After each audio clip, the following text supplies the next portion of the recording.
স্বাধীনতার সংগ্রাম করার পর যখন ব্রিটিশরা এই দেশটা থেকে বিতাড়িত হয়ে গেল, এই দেশটা যখন মুক্ত হবে, স্বাধীন হবে, তখন এই দেশের মধ্যে দুইটা জাতি বসবাস করত। এক জাতি হলো মুসলিম জাতি, আর একটা জাতি হলো হিন্দু জাতি। তখন দেশটা কারা চালাবে এটা নিয়ে বিতর্ক হলো। হিন্দুরা বলল একটা রাষ্ট্র চাই, যে রাষ্ট্রটা হবে ধর্মনিরপেক্ষ রাষ্ট্র।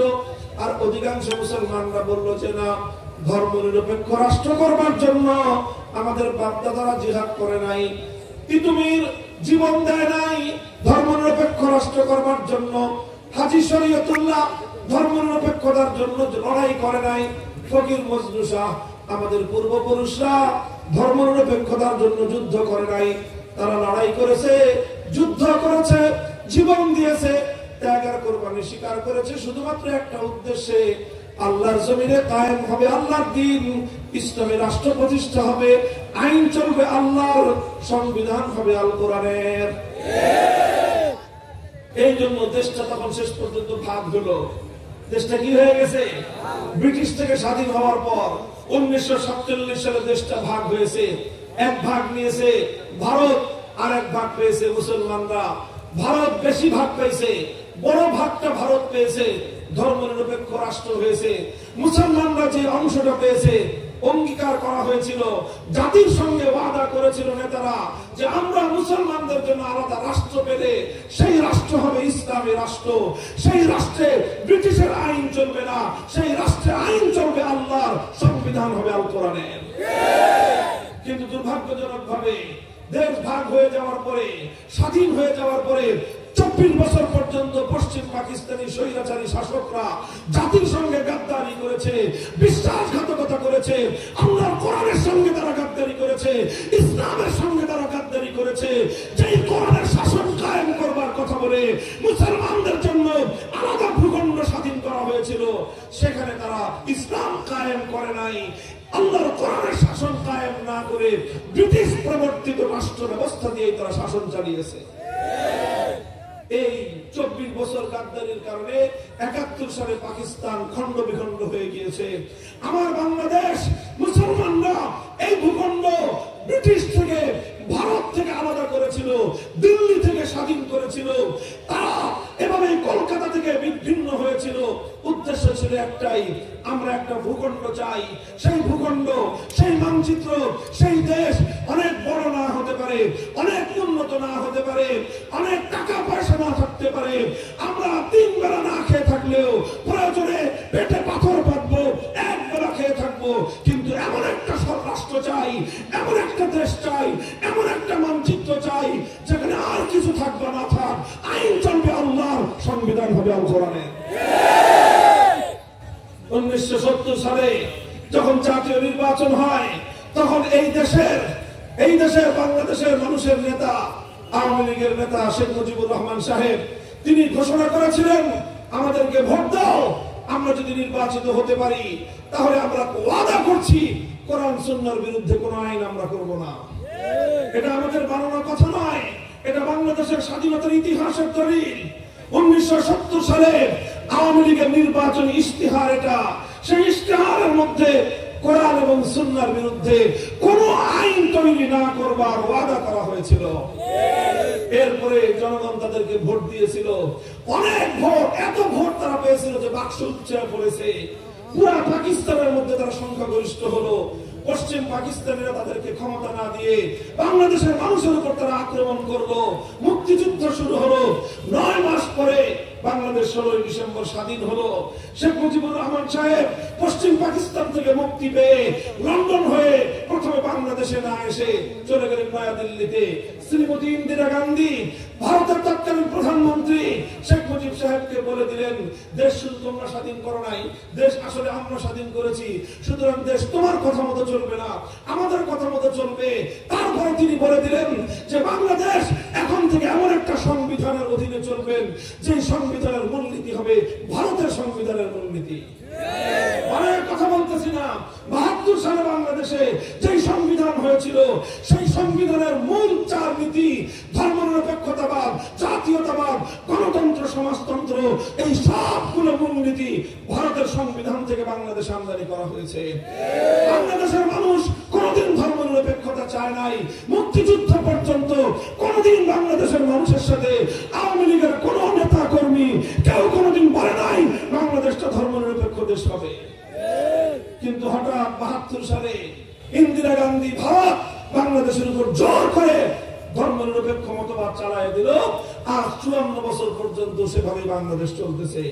মধ্যখান দিয়ে জিয়াউর রহমান সাহেব, এরশাদ সাহেব তারা এই ধর্মনিরপেক্ষতাকে সংবিধান থেকে বাদ দেওয়ার চেষ্টা করেছেন, বাদ রেখেছেন। আবার শেখ হাসিনা এসে সেই ধর্মনিরপেক্ষ মতবাদ, ভারতের দালালিক সেই মতবাদ আবার সংবিধানে অন্তর্ভুক্ত করেছেন। আবার 5ই আগস্টের পরে যে সরকার এসেছে আবার তারা সংবিধান নতুন করে সংস্কার করছে। সেখানে আমরা দেখেছি প্রস্তাব এসেছে ধর্মনিরপেক্ষ মতবাদ আবার দিল্লিতে পাঠিয়ে দেওয়া হবে। আমার কথা একটা পরিষ্কার কথা বুঝেন, দেখেন এটা জোরাজুরির কথা না, এটা মারামারির কথা না, যুক্তির কথা হলো দেশটা 2 ভাগ হলো, এক ভাগ ধর্মনিরপেক্ষতার জন্য, আরেক ভাগ ইসলামের জন্য। কাজেই বাংলাদেশটা তো ধর্মনিরপেক্ষতার অংশে পড়ে নাই, বাংলাদেশ ভাগে পড়েছে ইসলামের। এখন যদি কারো ইসলাম পছন্দ না হয়, নাই হইতে পারে, তোমার ইসলাম ভালো লাগে না তো চলে যাও ধর্মনিরপেক্ষ দেশে। তোমার নেতৃত্ব চলে গেছে, তোমার দৃষ্টি শিক্ষা চলে গেছে, চলে যাও। বাংলাদেশ চলবে ইসলামের আলোকে, বাংলাদেশ হবে ইসলামের বাংলাদেশ, বাংলাদেশ হবে খেলাফতের বাংলাদেশ।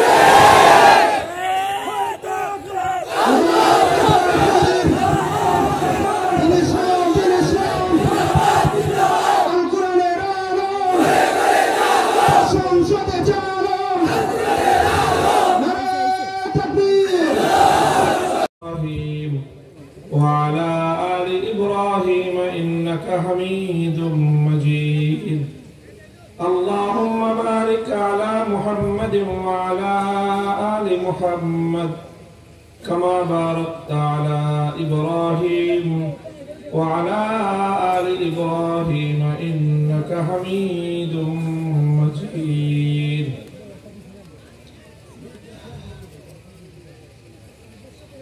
محترم সভাপতি, উপস্থিত হযরত উলামায়ে কেরাম, সম্মানিত শ্রদ্ধাভাজন বয়োজ্যেষ্ঠ আমার মুরব্বী সাহেবান,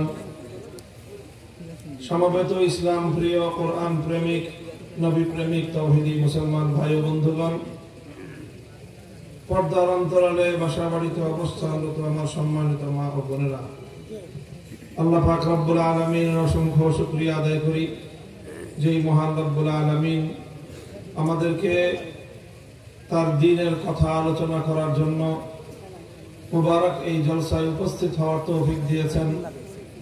হযরত উলামায়ে কেরামের সোহবতে, নেক লোকদের সোহবতে মূল্যবান কিছু সময় অতিবাহিত করার সুযোগ করে দিয়েছেন। রব্বে করিমের বড়ই মেহেরবানি। এই জন্য আল্লাহ পাক রব্বুল আলামিনের দরবারে কালেমাতুশ শুকরের হাদিয়া পেশ করি, আলহামদুলিল্লাহ। মুহতারাম হাজিরিন, দীর্ঘ সময় পর্যন্ত আপনারা দেশ বিদেশের বড় বড় আলেমদের কাছ থেকে গুরুত্বপূর্ণ আলোচনা শুনেছেন। বিশেষ করে আমাদের বাংলাদেশে একজন মেহমান, পাকিস্তানের আন্তর্জাতিক খ্যাতি সম্পন্ন মুফাসসিরে কোরআন হযরত মাওলানা ফয়সাল নদীম শাহ হাফিজাহুল্লাহ তাআলা আওলাদে রাসূল, তিনি আপনাদের সামনে আলোচনা করেছেন। আপনাদের এলাকার জন্য এটা অত্যন্ত একটা গৌরব এবং আনন্দের বিষয় যে এরকম একটা নিভৃত পল্লীতে দেশ বিদেশের বড় বড় উলামায়ে কেরাম তাশরীফ আনতেছেন। অতীতেও তারা এসেছেন, আজও এসেছেন, এবং এই সকল আলেম ওলামাদের পদচারণায় আপনাদের এই মাটি ধন্য হয়েছে। ইনশাআল্লাহ এটা আপনাদের জন্য আল্লাহ পাকের পক্ষ থেকে একটা বিশেষ নিয়ামত। কথা বলেন ঠিক কিনা? এই ধরনের বড় বড় আলেমগণ কোন এলাকায় আগমন করা, সে এলাকার জন্য, সে এলাকার মানুষের জন্য, তাদের জন্য আল্লাহর পক্ষ থেকে একটি নিয়ামত। এই নিয়ামতের একটা হক আছে। একটা কি আছে?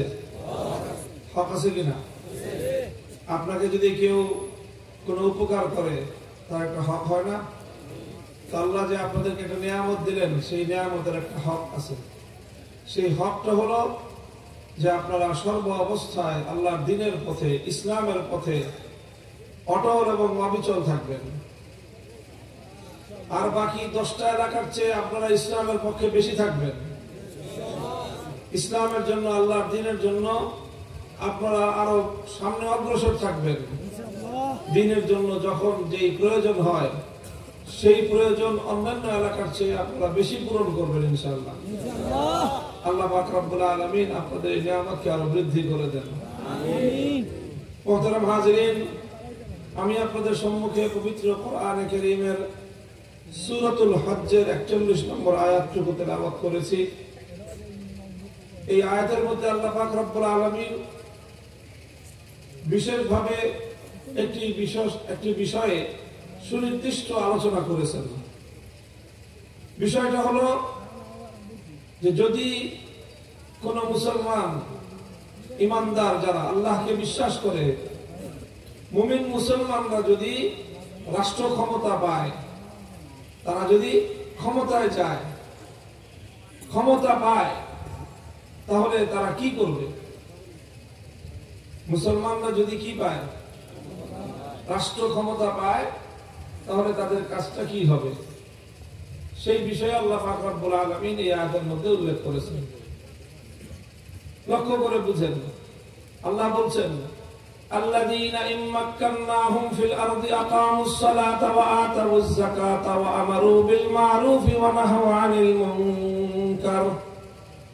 যে ঈমানদার তো তারা, যাদেরকে আমি আল্লাহ যদি রাষ্ট্রের ক্ষমতা দান করি, তখন তারা সেই ক্ষমতাকে ব্যবহার করে 4টি কাজ করবে। কয় কাজ? 4টা কাজের কথা আল্লাহ পাক বিশেষ গুরুত্বের সাথে উল্লেখ করেছেন। আল্লাহ বলেছেন তারা 1 নম্বর কাজ করবে হলো আকামুস সালাহ। তারা রাষ্ট্রে, সমাজে, মানুষের মধ্যে নামাজ কায়েম করবে। 1 নম্বর কাজ কি করবে? নামাজ কায়েম করবে। 2 নম্বর কাজ হলো তাদের ওয়া আতাউয যাকাত।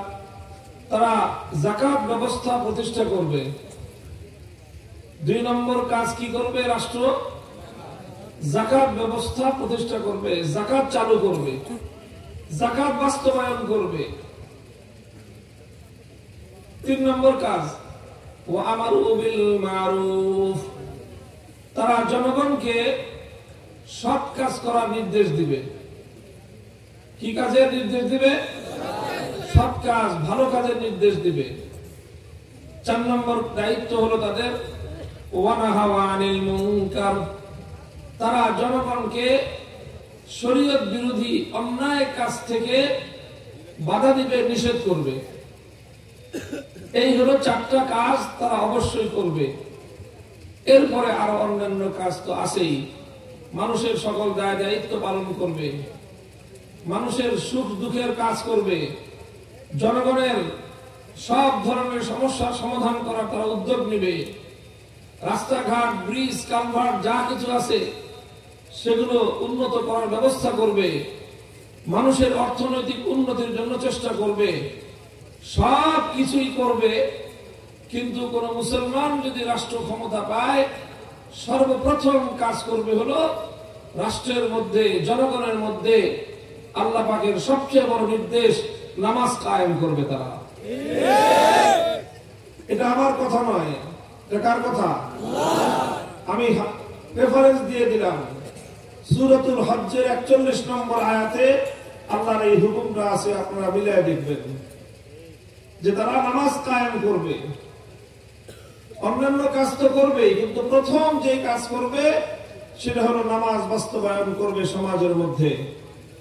যেই সমাজে নামাজ কায়েম হয়ে যাবে, রাষ্ট্র যখন নামাজকে পরিপূর্ণভাবে রাষ্ট্রের মধ্যে বাস্তবায়ন করবে, তো এই নামাজ বাস্তবায়ন হওয়ার দ্বারা অনেক সমস্যার সমাধান হয়ে যাবে, অনেক সমস্যা কমে আসবে। কিভাবে কমে আসবে? ইন্নাস সালাতা তানহা আনিল ফাহশাই ওয়াল মুনকারি ওয়া লাযিকরুল্লাহি আকবার ওয়াল্লাহু ইয়ালামু মা তাসনাউন।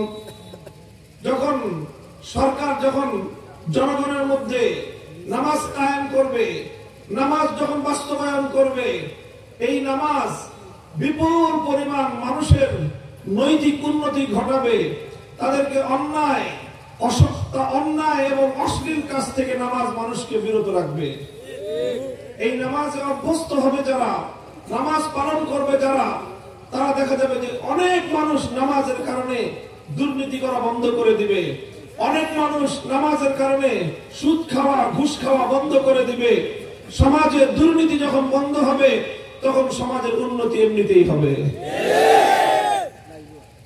সরকারি কর্মকর্তারা যদি ঘুষ না খায়, সরকারি কর্মকর্তারা যদি দুর্নীতি না করে, রাষ্ট্রের দায়িত্বশীল যারা তারা যদি দুর্নীতি না করে, তারা যদি নীতিবান হয়ে যায়, তাহলে সেই ক্ষেত্রে রাষ্ট্রের সকল অর্থ জনগণের কল্যাণে ব্যয় হবে। রাষ্ট্রের অর্থ পাচার হয়ে বিদেশে বেগম করা হবে না, রাষ্ট্রের অর্থ চুরি করে সুইস ব্যাংকে ভরবে না, বরং রাষ্ট্রের সকল অর্থ জনগণের কল্যাণে ব্যয় হবে। যারা কাজ পাবে তারা শতভাগ অর্থ তারা কাজের মধ্যে ব্যয় করবে। কাজের মধ্যে যখন পূর্ণ অর্থ ব্যয় হবে, তখন 10 বছরের রাস্তা 12 বছর যাবে। তখন দেখা যাবে যে আর ব্রিজের মধ্যে রডের জায়গায় বাঁশ দিবে না। তখন দেখা যাবে 10 বছরের রাস্তা 1 বছরে ভেঙে যাবে না। তখন প্রতি বছর বছর রাস্তা নির্মাণ করার জন্য নতুন বরাদ্দ লাগবে না, বরং সেই বরাদ্দ দিয়ে নতুন রাস্তা নির্মাণ করা যাবে। এই জন্য নামাজ এত গুরুত্বপূর্ণ বিষয়।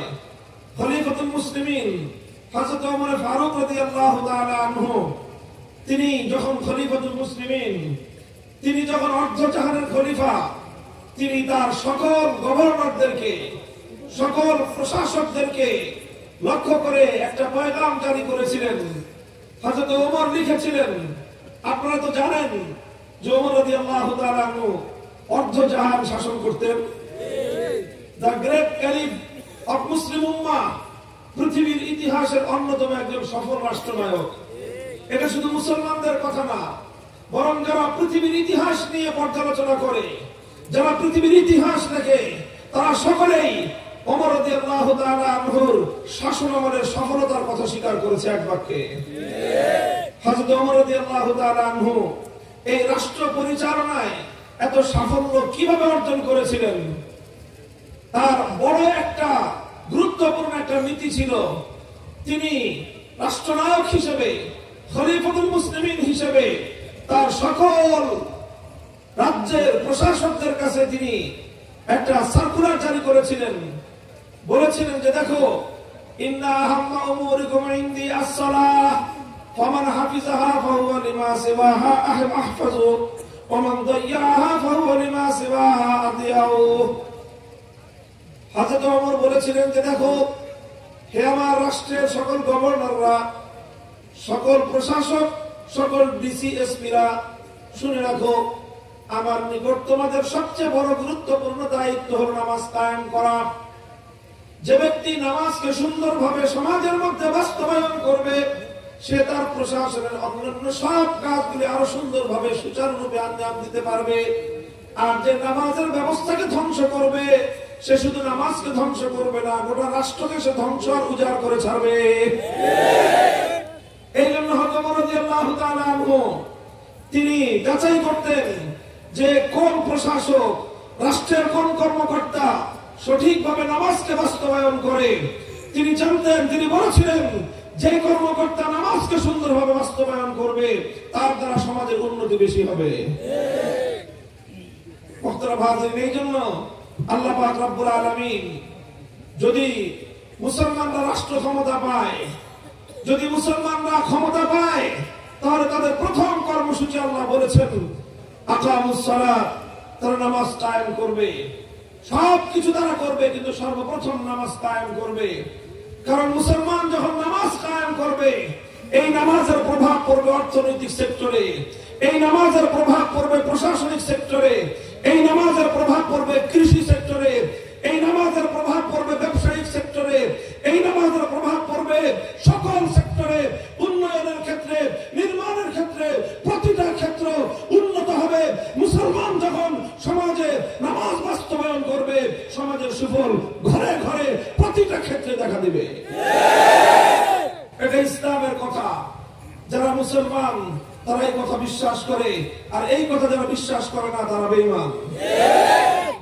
এটা পরিষ্কার কোরআনের কথা। এটা এক নম্বর হলো আকামুস সালাত, তারা নামাজ কায়েম করবে।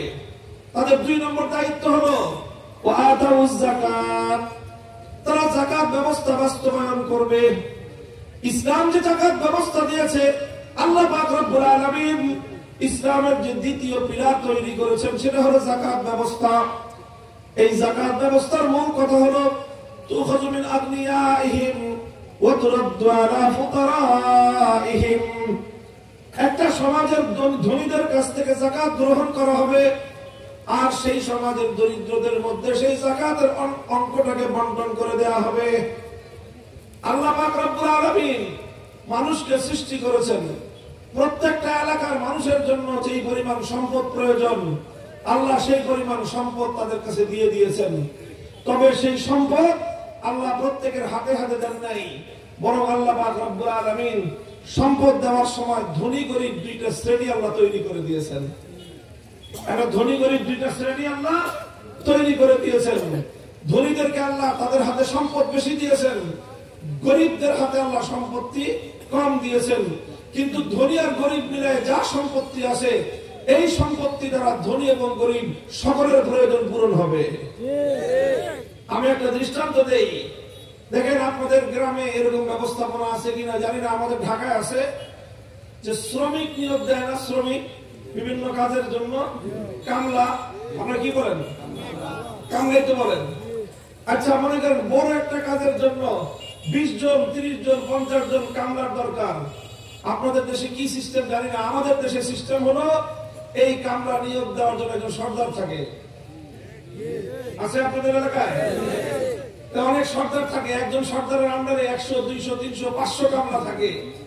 যার কামলা দরকার সর্দারের সাথে যোগাযোগ করে যে সর্দার আমার 20টা কামলা দরকার, সে বলে আমার 30 জন কামলা দরকার, সে বলে আমার 50 জন কামলা দরকার। সর্দার তখন যেখানে যেই কাজ সেখানে এখানে দিয়ে দিল 20 জন, ওখানে দিয়ে দিল 30 জন, আরেক জায়গায় দিয়ে দিল 50 জন, আরেক জায়গায় দিয়ে দিল 100 জন। 500 কামলা সে 10 জায়গা 15 জায়গা 20 জায়গা বন্টন করে দেয়। বড় বড় সর্দার এইভাবেই কাজ করে। সর্দার কিন্তু নিজে কোথাও কামলা খাটে না। কোথাও কামলা খাটে? সর্দার কোথাও কামলা খাটে না। তারপরে কি হয়, দিন শেষে যে নাকি কামলা নিয়োগ দিল, যে মালিক যার ওখানে কাজ হলো, সে সকল কামলাদের বিল সর্দারের হাতে দেয়। কার হাতে দেয়? সর্দারের হাতে দেয়। যার ওখানে 20 জন কামলা ছিল সর্দারের কাছে, সে 21 জনের বিল দিবে। কয়জনের কাম করছে? কয়জন? বিল দিল কয়জনের? 21 জনের বিল দিল কেন? একটা বিল কার? সর্দারের। আবার ওই সর্দার আরেক জায়গায় 30 জন কামলা দিছে, সে বিল দিবে কয়জনের? 31 জনের। কাজ করছে কয়জন? 30 জনের বিল 30 জনের, আরেকটা অতিরিক্ত বিলটা কার? সর্দারের। সর্দার এরকম কামলা দিছে 10 জায়গায়, তাহলে সে 10 জায়গা থেকে বিল পাবে। কয় জায়গা থেকে? কামলারা যদি ধরে নেন 1000 টাকা করে যদি পায়, তাহলে 10 জায়গা থেকে সর্দার পাবে কত? 10,000 টাকা। কামলারা কিন্তু সারাদিন মাঠে কাজ করতেছে, সর্দার কিন্তু মাঠে কাজ করে না। সর্দার কি করে? শুধু সর্দারই করে। কি করে? শুধু সব জায়গায় সাইটে একবার করে যায়, যে দেখে এই 20 জন কামলা ঠিক মতো কাজ করবি, খবরদার কেউ ফাঁকি দিবি না, করে তার কাজ শেষ। আরেক জায়গায় যাবে, এই তোরা ঠিক মতো কাজ করবি, 10 জায়গায় ঘুরান দিয়ে এসে সে কিন্তু এসির মধ্যে ফ্যান ছেড়ে দিয়ে ঘুমাইতেছে। সন্ধ্যাবেলা সে পেল কত? কত পেল? 10,000। আর যারা সারাদিন কামলাগিরি করলো, খাটলো, মেহনত করলো, শ্রম দিল, ঘাম ঝরালো, তারা পেল 1000 করে। কিন্তু টাকা 20 জনের টাকাই পাইছিল কে? এই সর্দার। 30 জনের টাকা ছিল কার হাতে? সর্দারের হাতে। 50 জনের টাকা আসছে কার হাতে? এখন সর্দার যদি মনে করে এই 500 জনের টাকা তো আমার কাছে আছে, সব টাকা আমার, সে যদি এই কথা মনে করে যে সব টাকা কার? আমার, আর সে যদি কামলাদের প্রত্যেকের যার যার পাওনা যদি না দেয়, এই সর্দারের আন্ডারে পরের দিন কোন কামলা কাজ করবে না। এর পরের দিন এই কামলা, এই সর্দার মানুষের ঘরে ঘরে কামলা দিয়ে ফাও 10,000 টাকা পাবে না। যদি তুমি ফাও 10,000 টাকা পাইতে চাও, তাহলে তোমাকে তোমার কামলার হক তাকে পরিপূর্ণ আদায় করে দিতে হবে। কথা বলে ঠিক না বেঠিক? এই সিস্টেমটা সুন্দর, এটা খারাপ না, ভালো সিস্টেম। কারণ প্রত্যেক মানুষের পক্ষে 20 জন কামলা জোগাড় করা সহজ না। আপনি বাড়ি করবেন, আপনার যদি নিজের 20 জন কামলা আনতে হয়, আপনার যদি 30 জন 50 জন কামলা আনতে হয়, ওই কামলা খুঁজতে খুঁজতে আপনার 5 দিন যাবে, কামলা খুঁজে পাবেন না আপনি। এই জন্য আপনি সর্দারের সাথে যোগাযোগ করলেন, একসাথে 20 জন কামলা পেয়ে গেলেন, একসাথে 50 জন কামলা পেয়ে গেলেন, একসাথে 100 জন কামলা পেয়ে গেলেন। আপনি 100 জনের বিল, 101 জনের বিল একজনকে দিয়ে দিলেন। এত মানুষের সাথে আপনার ঝামেলা করা লাগবে না। আপনার জন্য সুবিধা, সর্দারের জন্য সুবিধা, কামলাদের জন্য সুবিধা। কারণ কামলাদের কাজ খুঁজতে হয় না, সর্দার ফোন করে বলে দাও অমুক জায়গায় যা। সিস্টেমটা সুন্দর না? সিস্টেমটা সুন্দর, সুন্দর সুন্দর সিস্টেম সুন্দর থাকবে যদি মালিক ঠিক মতো টাকা দেয়, আর সর্দার যদি ঠিক মতো কামলাদের মধ্যে যার যার পাওনা যদি বন্টন করে দেয়। সর্দার যদি যার যার পাওনা তাকে দিয়ে দেয়, কোনদিন কোন কামলা সর্দারকে প্রশ্ন করবে না যে সারাদিন খাটলাম আমি পাইলাম 1,000, আর আপনি সারাদিন ঠ্যাঙের উপর ঠ্যাং উঠে রাখলে পাইলেন 10,000। এই প্রশ্ন কোনদিন কোন কামলা করবে না। কারণ কামলারা জানে উনি সর্দার, উনি আমাদের বড়, উনি বেশি পাক, তাতে আমাদের আপত্তি নাই, আমি আমারটা পাইলেই হয়। কথা বলেন ঠিক না বেঠিক?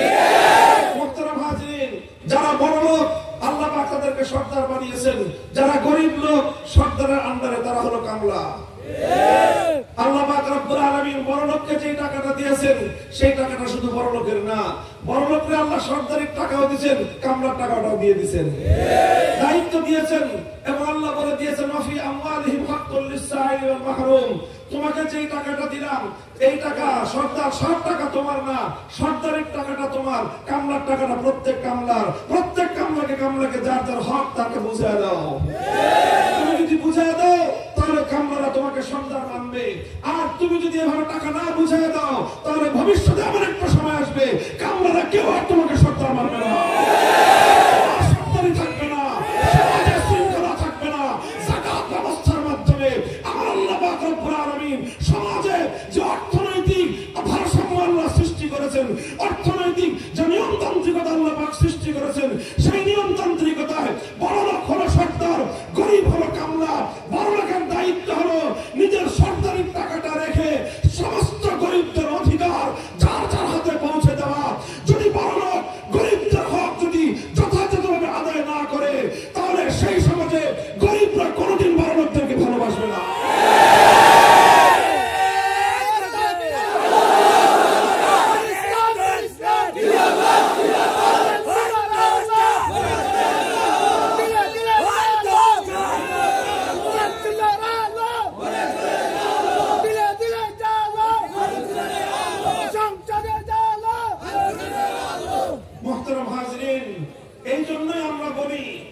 যদি আল্লাহ প্রদত্ত যাকাত ব্যবস্থা কোন সমাজে বাস্তবায়িত হয়, সেই সমাজে দারিদ্র থাকতে পারে না।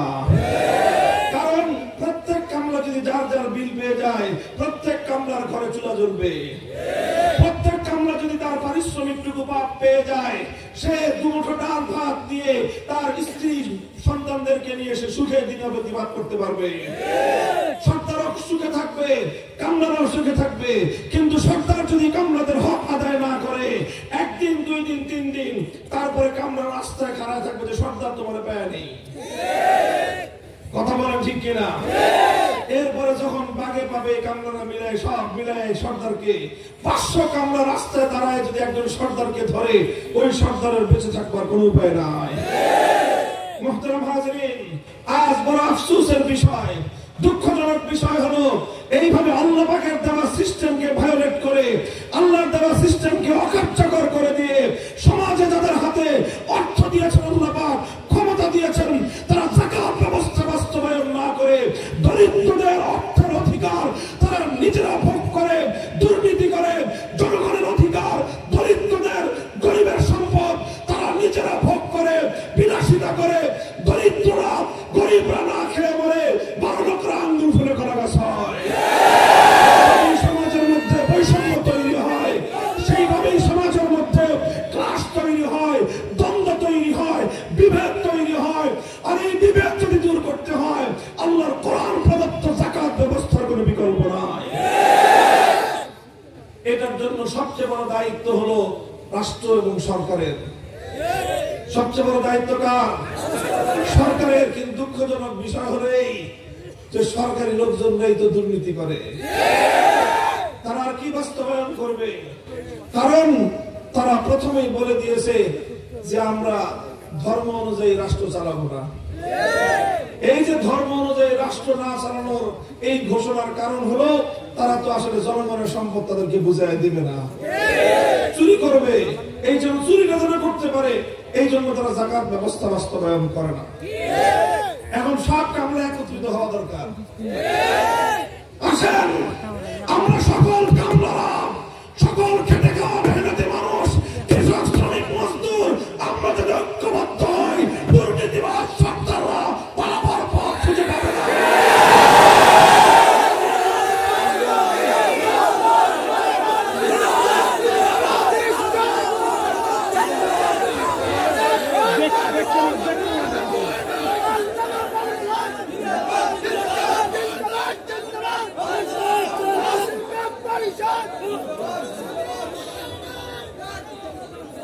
মুহতারাম হাজিরিন, আমার আলোচনা আরেকটা গুরুত্বপূর্ণ পয়েন্ট আছে। এটা আমি মূল কথা নয়, এটা আমি একটা আনুষঙ্গিক কথা। নামাজ কায়েম করলে সমাজের কি লাভ হবে, যাকাত বাস্তবায়ন করলে মানুষের কি কল্যাণ হবে, সেই কথা বললাম। শুনেন, দেখেন, নামাজ যদি বাস্তবায়ন করা হয় দেশ এবং জনগণের কল্যাণ হবে। শুধু আখিরাতের কল্যাণ নয়, নামাজের দ্বারা দুনিয়ার কল্যাণ হবে। যাকাত যদি বাস্তবায়ন করা হয় শুধু আখিরাতে সওয়াব পাওয়া যাবে সেটা নয়, আখিরাতে তো সওয়াব পাওয়া যাবেই, দুনিয়াতেও মানুষের অর্থনৈতিক উন্নতি দেখা দিবে, জনগণের দারিদ্র্য বিমোচন হবে। এই জন্য আল্লাহ পাক রব্বুল আলামিন ইসলামী রাষ্ট্রের প্রথম দুই কর্মসূচি দিয়েছেন, আল্লাযীনা ইম্মাক্কান্নাহুম ফিল আরদি আকামুস সালাতা ওয়া আতাউজ যাকাহ। আমি যদি আমার বান্দাদেরকে, ইমানদার বান্দাদেরকে যদি আমি রাষ্ট্র ক্ষমতা দেই, রাষ্ট্র ক্ষমতা পেয়ে তারা শুধুমাত্র দুনিয়ার জাগতিক উন্নয়নের পিছনেই সময় ব্যয় করবে না, বরং সর্বপ্রথম বুনিয়াদী দুই কাজ তারা করবে। সমাজের মধ্যে নামাজ কায়েম করবে, নামাজ কায়েম করবে, আর যাকাতের ব্যবস্থা তারা বাস্তবায়ন করবে। আচ্ছা, এই কথাটুকু বুঝার পরে এবার আমি আপনাদের কাছে আরেকটা প্রশ্ন করব, বুঝে শুনে জবাব দিবেন। নামাজ এটা ইসলামের বিধান, যাকাত এটা ইসলামের বিধান, কথা ঠিক কিনা? নামাজ এবং যাকাত ঈমানের পরেই, ঈমান গ্রহণ করার পরেই ইসলামের সবচেয়ে গুরুত্বপূর্ণ বিধান হলো নামাজ, তারপরেই হলো যাকাত। কথা বলেন ঠিক না বেঠিক? এগুলো কি ধর্মের বিধান না? এগুলো ধর্মের বিধান না? এই বিধান বাস্তবায়ন করবার দায়িত্ব দিয়েছেন আল্লাহ সরকারকে। কাকে? কাকে? প্রত্যেক ব্যক্তির ব্যক্তিগত দায়িত্ব আছে, সেটা যার যারটা সে পালন করবে। কিন্তু মুসলমানরা, ইমানদাররা যদি রাষ্ট্র ক্ষমতা পায় তাহলে এই দায়িত্ব সরকারেরও। এই দায়িত্ব কারো? তাহলে রাষ্ট্রের সাথে ইসলামের সম্পর্ক থাকলো কি থাকলো না? বলেন, সম্পর্ক থাকলো কি থাকলো না? ইসলাম সরকারকে নামাজ কায়েম করার দায়িত্ব দিয়েছে কি দেয় নাই? আল্লাহর কোরআন সরকারকে যাকাত ব্যবস্থা প্রতিষ্ঠা করার দায়িত্ব দিয়েছে কি দেয় নাই? তাহলে বোঝা গেল এই আয়াতের দ্বারা যে রাষ্ট্রের সাথে ধর্মের একটা সম্পর্ক আছে, রাষ্ট্রের সাথে সরকারের সম্পর্ক, রাষ্ট্রের সাথে ধর্মের সম্পর্ক, রাষ্ট্রের সাথে ইসলামের সম্পর্ক। কারণ আল্লাহর কোরআন বলতেছে রাষ্ট্র ক্ষমতা পাইলে প্রথমেই নামাজ কায়েম করবে, তারপরে যাকাত বাস্তবায়ন করবে। কাজেই রাষ্ট্রের সর্বপ্রথম দায়িত্ব হলো ইসলামকে বাস্তবায়ন করা। এই জন্যই আমরা বলি যে যে দেখি ইসলামকে বিশ্বাস করে, যে ইসলামকে মানে, যে নিজে মুসলমান, যে ইমানদার, সে কোনদিন সেকুলার অথবা ধর্মনিরপেক্ষ হতে পারে না। সে কোনদিন সেকুলার হতে, সে ধর্মনিরপেক্ষ মতবাদ অনুসরণ করতে কেন পারে না? কেন পারে না? এই কথাটা একটু গভীর মনোযোগ দিয়ে বুঝেন। এই কথাগুলি সমাজে আলোচনা নাই। কেন না আলোচনা নাই? কারণ এই আলোচনাগুলোর সম্পর্ক রাজনীতির সাথে। এগুলো ইসলামের কথা, এগুলো কোরআনের কথা। আমি যে আয়াতটা পড়েছি, এই আয়াতটা বানায় পড়ছি না কোরআন থেকে পড়েছি? আমি চ্যালেঞ্জ করলাম, কোরআন আপনাদের ঘরে ঘরে আছে, যে মিলিয়ে দেখবেন। কোন সূরার নাম বলেছি? সূরাতুল হজ। কি নাম? সবাই বলেন কি নাম? আয়াত নম্বর 41। আয়াত নম্বর 41। সেখানে আল্লাহ বলেছেন যে রাষ্ট্র ক্ষমতা পেলে ইমানদাররা প্রথমে নামাজ কায়েম করবে, তারপরে যাকাত বাস্তবায়ন করবে। তাহলে এই যে আল্লাহ পাক রব্বুল আলামিন সরকারকে দায়িত্ব দিলেন নামাজ কায়েম করার, যাকাত বাস্তবায়ন করার, তাহলে তো বোঝা গেল আল্লাহ নিজেই বলেছেন যে রাষ্ট্রের সাথে ইসলামের গভীর সম্পর্ক আছে। তো যেহেতু কেউ যদি আল্লাহর কথা বিশ্বাস করে, কেউ যদি আল্লাহর কোরআনের কথা বিশ্বাস করে, কেউ যদি ইসলামকে মানতে চায়, কেউ যদি নিজেকে মুসলমান বলে পরিচয় দিতে চায়, কশ্চিনকালেও সে সেকুলার কিংবা ধর্মনিরপেক্ষ হতে পারে না। মুসলমান ধর্মনিরপেক্ষ হতে পারে না, অন্য ধর্মাবলম্বীরা পারে। একজন হিন্দু ধর্মনিরপেক্ষ হতে পারে, একজন খ্রিস্টান ধর্মনিরপেক্ষ হতে পারে, একজন বৌদ্ধ ধর্মনিরপেক্ষ হতে পারে, কিন্তু একজন মুসলমান ধর্মনিরপেক্ষ হতে পারে না। কেউ প্রশ্ন করতে পারেন, হিন্দু, বৌদ্ধ, খ্রিস্টান সেকুলার ধর্মনিরপেক্ষ হতে পারলে মুসলমান কেন সেকুলার বা ধর্মনিরপেক্ষ হতে পারবে না? কারণটা কি? এই কারণটা একটু 5 মিনিট লাগবে বোঝাতে, একটু মাথা খাটায় মনোযোগ দিয়ে শুনেন এবং বুঝেন, কারণ এটা আজকে জাতিকে বোঝাতে হবে। এই কথা জাতিকে বোঝাতে হবে। এই কথাগুলো আমাদের সমাজে আলোচনা নাই বললেই চলে। মাহফিলগুলোতে আমরা এই কথা বলতে চাইলে এক শ্রেণীর মানুষ এসে আমাদের কণ্ঠরোধ করতে চায়। ওরা বলে যে কোরআনের এই আলোচনা মাহফিলে করতে পারবেন না। কেন বাবা? কোরআনের এই আলোচনা মাহফিলে করলে সমস্যা কি? সমস্যা হলো যে আমাদের পেটে লাথি লাগে। কেমনে তোমার পেটে লাথি লাগলো? আমরা এমন রাজনীতি করি, ধান্দার রাজনীতি। আল্লাহর কোরআনের এই কথাগুলি বাস্তবায়ন হলে আমাদের ধান্দাবাজি বন্ধ হয়ে যাবে।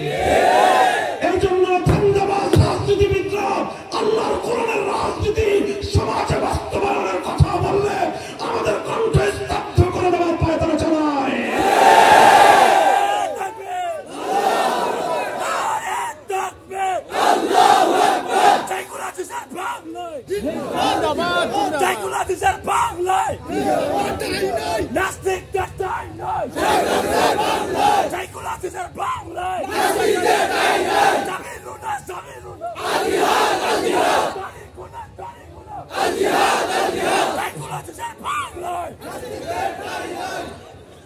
মোহতারাম হাজরিন, কথাটা বুঝতে হবে। মূল কথা যেটা বলতেছি, দেখেন তারা এই সকল কথাগুলি সমাজে আলোচনা হোক এটা চায় না। বিশেষভাবে কারা চায় না? যারা এই ইসলাম বিরোধী রাজনীতি করে তারা চায় না। কারণ এই রাজনৈতিক যদি আলোচনা হয় সমাজে, মুসলমানরা যদি ইসলামকে বুঝে নেয়, মুসলমানরা যদি ঈমানকে বুঝে নেয়, মুসলমানরা যদি আল্লাহর কোরআনের নির্দেশ বুঝে নেয়, ধান্দাবাজির রাজনীতি চলবে না। ইসলাম বিরোধী রাজনীতি মুসলমানরা মানবে না। এজন্য যে সকল ওলামায়ে কেরাম ইসলামের রাজনৈতিক আদর্শের কথা বলে, যে সকল আলেমরা আল্লাহর কোরআনের রাজনীতির কথা সমাজে বলতে চায়, তাদের কণ্ঠকে তারা বন্ধ করে দিতে চায়, রুদ্ধ করে দিতে চায়। হুমকি দেয়, ধমকি দেয়, জেল জুলুম হুলিয়া নেমে আসে, জীবনের হুমকি আসে। আলহামদুলিল্লাহ, আমরা শপথ করেছি যতদিন বেঁচে থাকবো আল্লাহর কোরআনের হক কথাগুলো জাতির জন্য, সমাজের জন্য, রাষ্ট্রের কল্যাণের জন্য আমরা বলে যাব।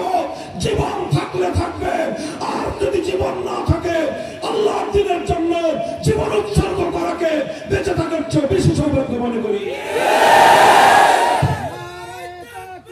আল্লাহু আকবার। ইসলাম দিন, ইসলাম জিন্দাবাদ, জিন্দাবাদ।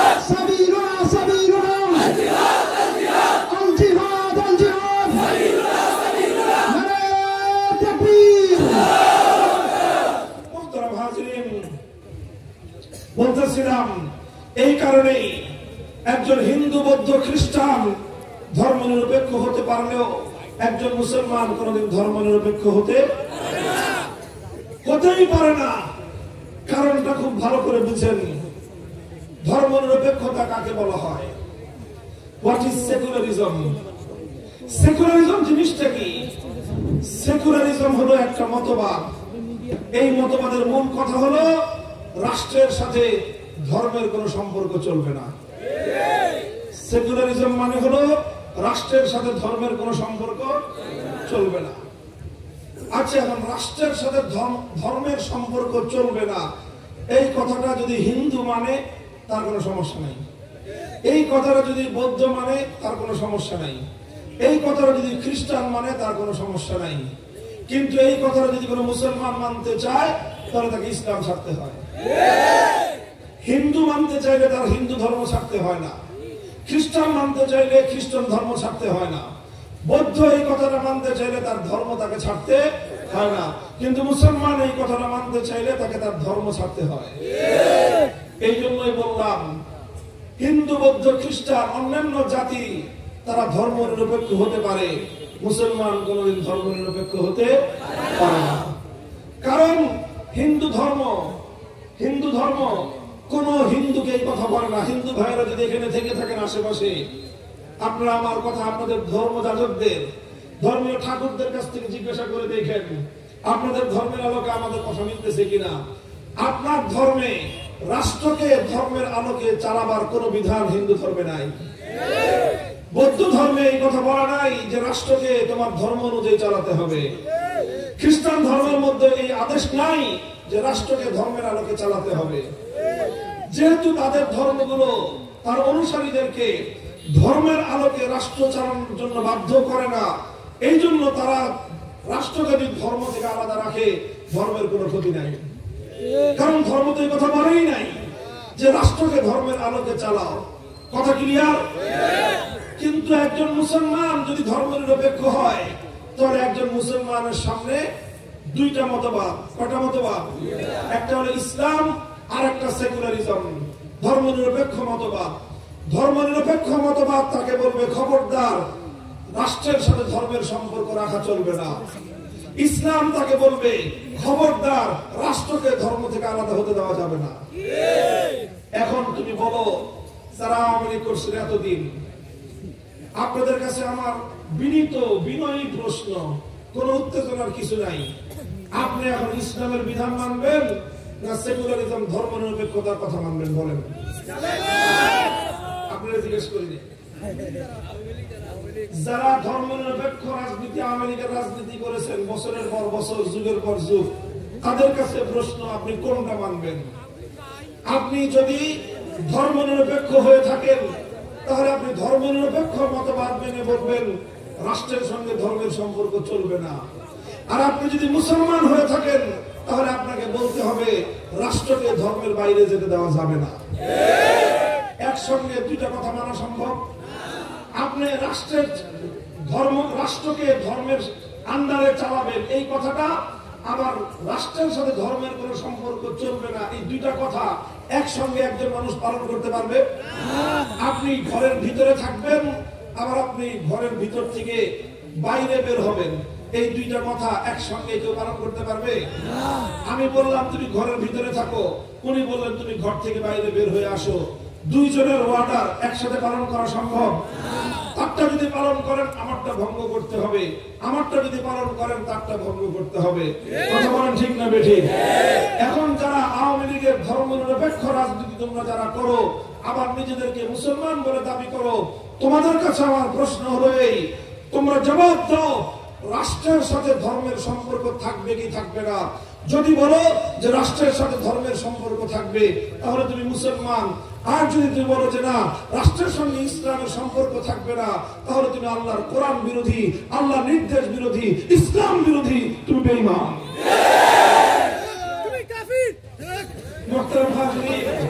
এটা দেখেন আমি আপনার বেশি অতিরিক্ত কথা বলবেন না, আমরা একটা একাডেমিক আলোচনা করতেছি, একটা সাবজেক্ট ভিত্তিক একটা সুনির্দিষ্ট একটা বিষয়ের উপর আলোচনা করতেছি। কথা বলেন ঠিক না বেঠিক? আওয়ামী লীগের কথা এই জন্য বললাম, যেহেতু আওয়ামী লীগ ঘোষণা দিয়েছে যে তারা ধর্মনিরপেক্ষতার রাজনীতি করে। বিএনপির নামটা বললাম না, সামনে হয়তো বিএনপির নামও বলতে হবে আমাদেরকে, কারণ বিএনপির কিছু নেতা যেইভাবে আওয়ামী লীগের পিছনে ছুটেছে এবং তারা তাদের অতীতের আদর্শ থেকে দূরে সরবার চেষ্টা করতেছে। যদি তারাও এই ঘোষণা দেয়, বিএনপিও যদি এই ঘোষণা দেয় যে আমরা ধর্মনিরপেক্ষতার রাজনীতি করি, তাহলে তাদেরকেও একই প্রশ্ন, তুমি বলো রাষ্ট্রের সঙ্গে ধর্মের সম্পর্ক থাকবে কি থাকবে না? যদি বলো রাষ্ট্রের সঙ্গে ধর্মের সম্পর্ক থাকবে, তাহলে তুমি ধর্মনিরপেক্ষ হতে পারবে না। আর যদি তুমি বলো যে রাষ্ট্রের সঙ্গে ধর্মের সম্পর্ক থাকবে না, তাহলে তুমি মুসলিম থাকতে পারবে না। এখন তুমি ফয়সালা করো, তুমি হয় ধর্মনিরপেক্ষ সেকুলার, না হয় তুমি Muslim. That is your own right. তুমি আগে সিদ্ধান্ত করো তুমি মুসলিম থাকবা না সেকুলার হইবা। আমরা কাউকে জোর করে কথা বলবো না যে বেঈমান হয়ে গেছে, কাফের হয়ে গেছে, এসব কিছু আমরা বলবো না। তোমারটা তুমি সিদ্ধান্ত নাও, তুমি কি মুসলিম থাকবা না সেকুলার থাকবা। আমি যে কথা বলতে চাই, আল্লাহর কোরআনের আলোকে একই সঙ্গে মুসলিম থেকে সেকুলার হওয়া যায় না। আমি কথা বলবো যে একই সঙ্গে মুসলিম আর সেকুলার হওয়া যায় না, একই সঙ্গে মুসলিম আর ধর্মনিরপেক্ষ হওয়া যায় না। কোনটা তুমি পয়সা নিবা সেটা তোমার বিষয়, সেটা আমি তোমার উপরে চাপায়া দেব না। কথা পরিষ্কার? এখন কেউ বলতে পারেন যে হুজুর, এই যে বছর পর বছর ধরে যারা ধর্মনিরপেক্ষ মতবাদের রাজনীতি করে, ওরা তো একই সঙ্গে সেকুলারও আছে আবার মুসলিমও আছে, এটা হইল কেমনে? আসলে হয়েছে কিভাবে? যে কোনো একটা, দুইটা যে কোনো একটা হয় আসলে তারা বুঝে শুনে সেকুলারিজম গ্রহণ করেছে, হয় তারা বুঝে শুনে ধর্মনিরপেক্ষতাকে গ্রহণ করেছে। যারা বুঝে শুনে ধর্মনিরপেক্ষ মতবাদ গ্রহণ করেছে, স্পষ্ট ঘোষণা, কোশ্চেন করা, তারা ইমানদার হতে পারে না। তবে আমার ধারণা হলো যারা ধর্মনিরপেক্ষ মতবাদের কথা বলে, একটাও ধর্মনিরপেক্ষ মতবাদ বুঝে শুনে গ্রহণ করে নাই। যেহেতু না বুঝে গ্রহণ করছে, এই জন্য ইমানটা ঠিক আছে, কিন্তু সব গণ্ড মূর্খের দল। কারণ না বুঝে একটা মতবাদ গ্রহণ করে শিক্ষিত মানুষ না মূর্খ মানুষ? মূর্খ, সব গণ্ড মূর্খ। যদি মূর্খ না হতো, মুসলমান হয়ে ধর্মনিরপেক্ষ মতবাদের অনুসারী হতে পারত না। মুহতারাম হাজিরিন, এই কথা জরুরি কথা। ওয়াজ জিন্দেগিতে অনেক শুনেছেন। ইমান আগে না আমল আগে? ইমান আগে না আমল আগে? যদি ইমান দুরস্ত না হয়, যদি ইমান ঠিক না হয়, 1000 রাকাত নামাজ এক কানা করে পরিমাণ সওয়াব হবে না। ইমান ঠিক না থাকলে লক্ষ কোটি টাকার দান খয়রাত যাকাত এক পয়সা সওয়াব মিলবে না। ইমান যদি ঠিক না থাকে, বছর বছর হজ, প্রতি রমজানে রমজানে উমরা, এক কানা করে পরিমাণ সওয়াব মিলবে না। ইমান যদি ঠিক না থাকে, তাহাজ্জুদের সময় ঘুম থেকে উঠে যতই আপনি জায়নামাজ তালাশ করেন, ইমান যদি না থাকে, এই জায়নামাজ দিয়ে কি হবে আপনার?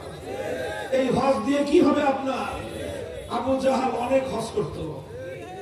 আরে আবু জাহাল হজ করতো কি করতো না? প্রতি বছর হজ করত। আবু জাহাল না জিন্দেগিতে কম করে না হলো 40 বার 50 বার হজ করেছে। ইমানদার না বেঈমান? কাজে আগে ইমান ঠিক করো, আমল পরে ঠিক করো। ইমান যার ঠিক নাই, তার আমলের এক কানা করে পরিমাণ মূল্য নাই। দোস্ত, আমার পর্যবেক্ষণ হলো, আমার মুসলিম সমাজের মধ্যে সবচেয়ে মানুষের সবচেয়ে বেশি ইমান নষ্ট হয় রাজনীতির মাধ্যমে। অন্য সব কিছুর মাধ্যমে, সমস্ত ফিতনার মাধ্যমে আমল নষ্ট হয়।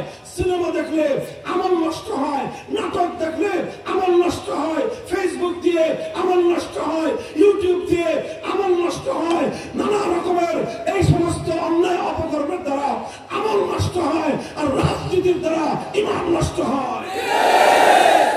এই জন্য আগে রাজনীতিকে ঠিক করতে হবে, রাজনীতিকে ঠিক করতে হবে। রাজনীতিকে ঠিক না করে গোড়ায় পানি ঢেলে, গোড়ায় শেকড়ের মধ্যে পানি ঢেলে ডালপালা ছাড়লে কোনোদিন লাভ হবে না।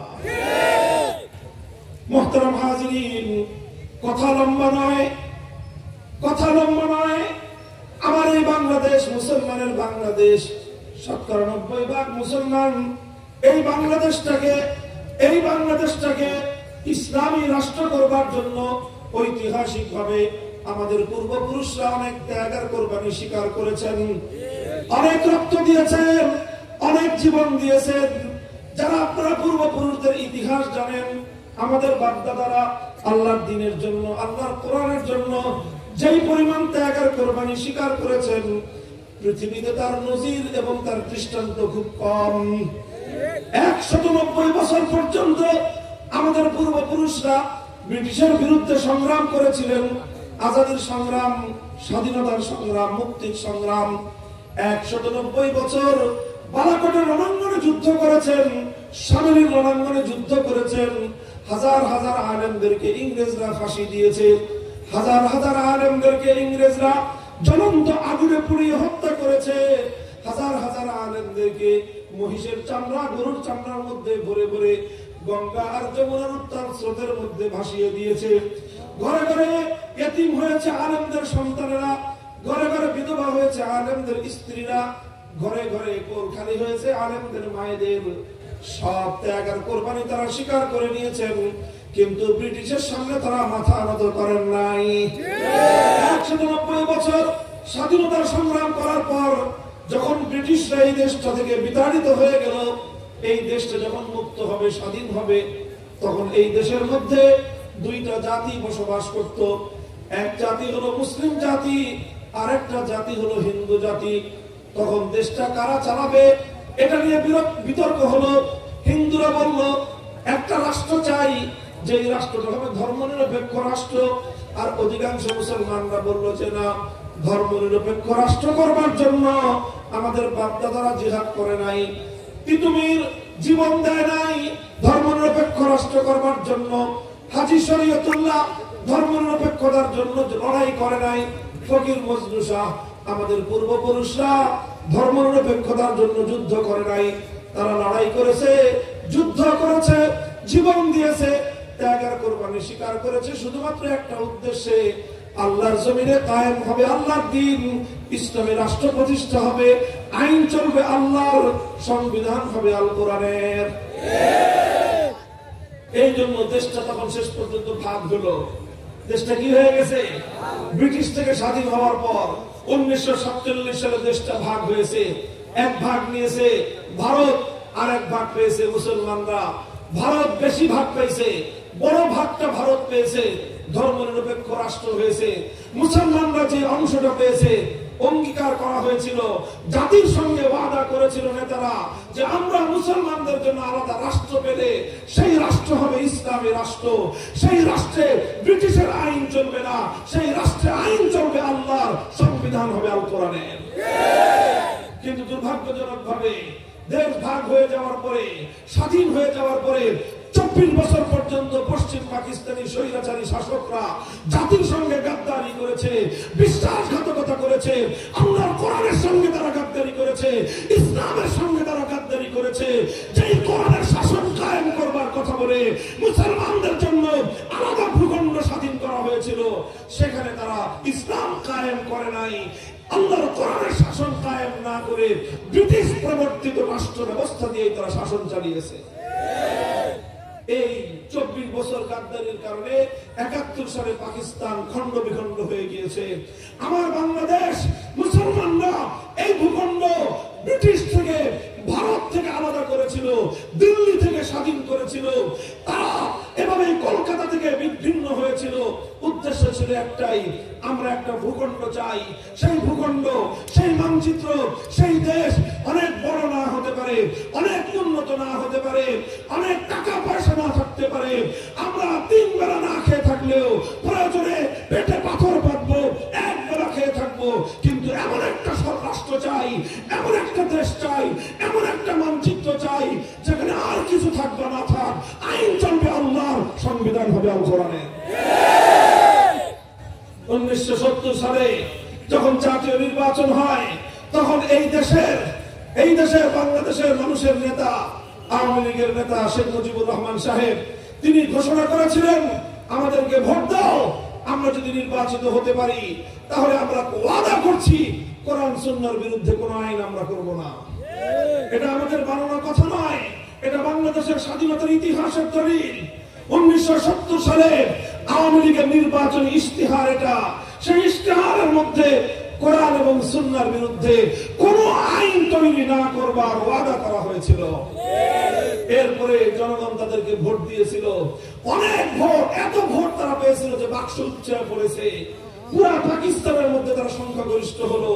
পশ্চিম পাকিস্তানিরা তাদেরকে ক্ষমতা না দিয়ে বাংলাদেশের মানুষের উপর তারা আক্রমণ করলো, মুক্তিযুদ্ধ শুরু হলো। 9 মাস পরে বাংলাদেশ 16 ডিসেম্বর স্বাধীন হলো। শেখ মুজিবুর রহমান সাহেব পশ্চিম পাকিস্তান থেকে মুক্তি পেয়ে লন্ডন হয়ে প্রথমে বাংলাদেশে না এসে চলে গেলেন নয়াদিল্লিতে।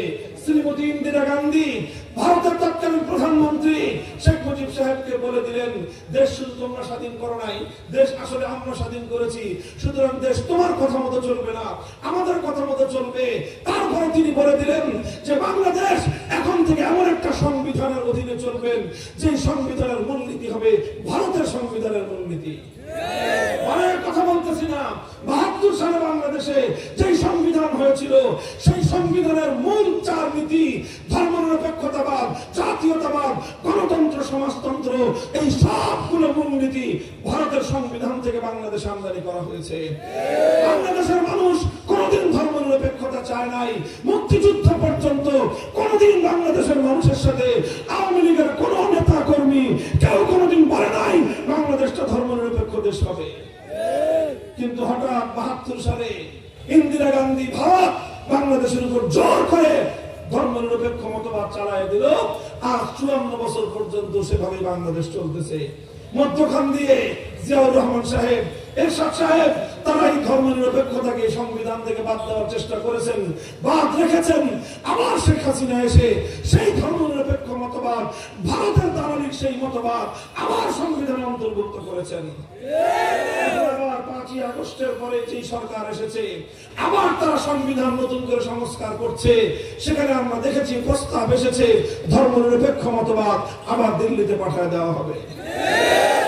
আমার কথা একটা পরিষ্কার কথা বুঝেন, দেখেন এটা জোরাজুরির কথা না, এটা মারামারির কথা না, যুক্তির কথা হলো দেশটা 2 ভাগ হলো, এক ভাগ ধর্মনিরপেক্ষতার জন্য, আরেক ভাগ ইসলামের জন্য।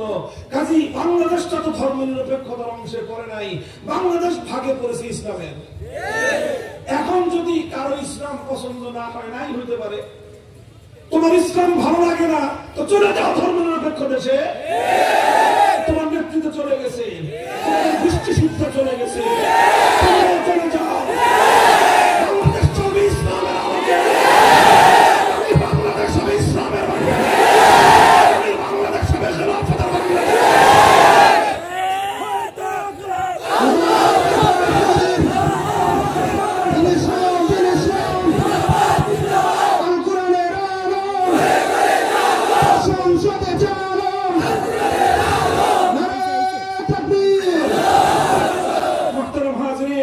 কাজেই বাংলাদেশ যারা মুসলমান, 90% মুসলমানদের দেশে ইসলাম ছাড়া অন্য কোন আদর্শ অনুযায়ী দেশ চলতে পারে না। ইসলাম অনুযায়ী দেশ চললে মুসলমানরা যেরকম অধিকার পাবে, ইসলাম পৃথিবীর অন্য সব ধর্মাবলম্বীদের অধিকার সবচেয়ে বেশি নিশ্চিত করেছে। ইসলাম কায়েম হলে হিন্দুরা নিরাপত্তা পাবে, ইসলাম কায়েম হলে বৌদ্ধ খ্রিস্টানরা সকলের ধর্মীয় অধিকার, জীবনের অধিকার, মানের অধিকার, সব ধরনের স্বাধীনতার অধিকার নিশ্চিত হবে। 90% মুসলমানদের দেশে আমরা ইসলামের বাংলাদেশ দেখতে চাই।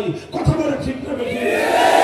5ই আগস্টের বিপ্লবের পর এই বিপ্লবের মানুষদের কি চেতনা ছিল, এই দেশের মানুষের প্রকৃত চেতনা যদি আপনারা দেখতে চান, বিপ্লব চূড়ান্ত সফল হয়েছে 5ই আগস্ট দুপুর 2টায়।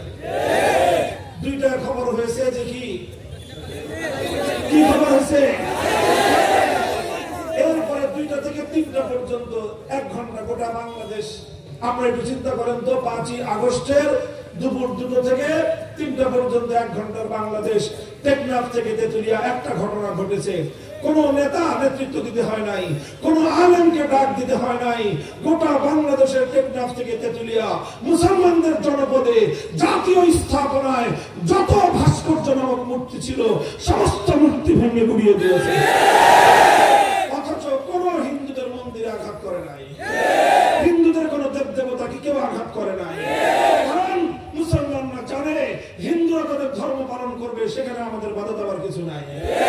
তারা তাদের মন্দিরে মূর্তি বানাবে, দেবতা বানাবে, পূজা করবে, তাদের ঘরে তারা দেবতা রাখবে, মূর্তি রাখবে, সেটা তাদের ধর্মীয় বিষয়। মুসলমানদের জনপদে কোনো মূর্তি থাকতে পারে না।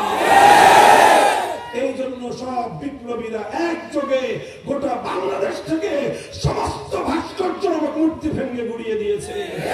প্রমাণ হয় 5ই আগস্টের বিপ্লব এটা ছিল তাওহীদ এবং একত্ববাদের বিপ্লব। 5ই আগস্টের বিপ্লব ছিল শিরকের বিরুদ্ধে একটা বিপ্লব। এই বিপ্লব পূর্ণাঙ্গ ইসলামী বিপ্লব না হলেও এই বিপ্লব ইসলামের আগমনের আগে পূর্বাভাস। প্রতিদিন সকালবেলা যখন সূর্য উঠে, সূর্য ওঠার ঘন্টা দেড়েক আগেই পূর্ব দিগন্ত সাদা হয়ে যায়, সুবহে সাদেক হয়। সুবহে সাদেক হলে দুনিয়া মানুষ বুঝতে পারে আর কিছুক্ষণ পরে সূর্য উঠবে। ঠিক তেমনি আমরা বলতে চাই এখনো বাংলার আকাশে ইসলামী বিপ্লবের সূর্যের উদয় হয়নি, তবে 5ই আগস্ট বিপ্লব হয়েছে। এটা ইসলামের সূর্যোদয়ের আগের সুবহে জাদিদ, এটা সুবহে সাদেক। ইনশাআল্লাহ বাংলাদেশের প্রতিটি বিশ্ববিদ্যালয়ে, প্রতিটি কলেজে, প্রতিটি পাড়ায় পাড়ায় যুবকরা এখন ইসলামী বিপ্লবের জন্য নিজেদেরকে প্রস্তুত করতেছে। তারা এখন তাওহীদকে বুঝবার চেষ্টা করতেছে। কথা বলেন ঠিক না ঠিক? গোটা দেশবাসীর উদ্দেশ্যে আমাদের একটাই কথা, অনেক রকম বাংলাদেশ তো আমরা দেখেছি। প্রথমে দেখেছি সোনার বাংলাদেশ, তারপরে দেখেছি নতুন বাংলাদেশ, তারপরে দেখেছি সবুজ বাংলাদেশ, এরপরে দেখলাম ডিজিটাল বাংলাদেশ, তারপরে দেখলাম স্মার্ট বাংলাদেশ। সব দেখা শেষ, এবারে দেশের জনগণ দেখতে চায় ইসলামের বাংলাদেশ, দেখতে চাই খেলাফতের বাংলাদেশ।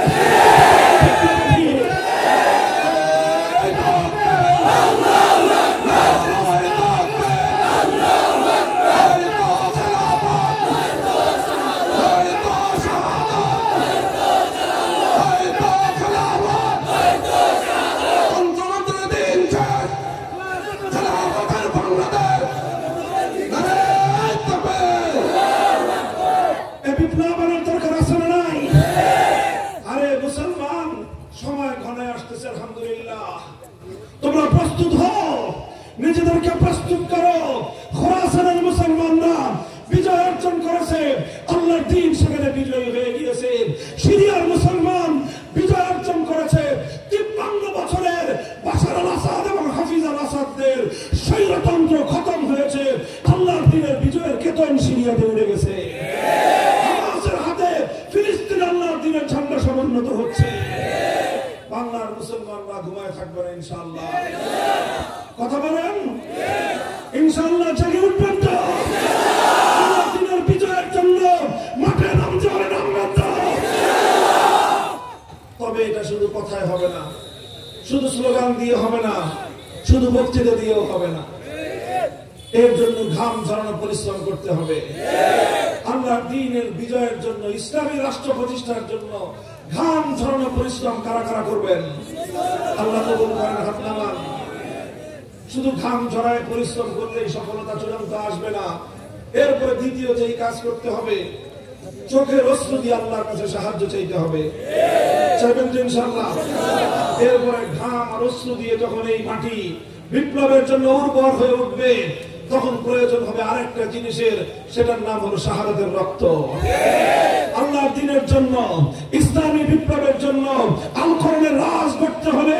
শহীদ ঈদগাহে আবু সাঈদ এবং মুগ্ধ